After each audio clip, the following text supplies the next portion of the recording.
দর্শক, আমি এই মুহূর্তে আছি বাড্ডা ব্র্যাক ইউনিভার্সিটির এখানে। আজ নিষিদ্ধ ঘোষিত আওয়ামী লীগের কর্মসূচি লকডাউন দেওয়া হয়েছে। সেই লকডাউনে মানুষ কতটুকু সাড়া দিয়েছে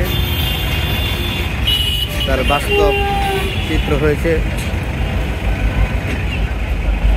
আপনারা দেখতে পাচ্ছেন যানবাহন চলাচল স্বাভাবিক হয়েছে এবং বাস, অটোরিকশা, সিএনজি সব কিছু চলছে।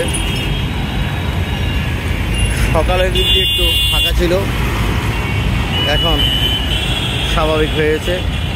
আপনারা দেখছেন এই যে ব্র্যাক ইউনিভার্সিটি, এখান থেকেই জুলাই আন্দোলন তুঙ্গে ছিলেন। পরবর্তীতে শেখ হাসিনা সরকার দেশ ত্যাগ করতে বাধ্য হয়েছে। কর্মসূচি দিয়েছেন আজকে আওয়ামী লীগ, লকডাউন। সেই কর্মসূচি সাড়া কতটুকু দিয়েছে মানুষ, আপনারা তার বাস্তব চিত্র দেখতে পাচ্ছেন।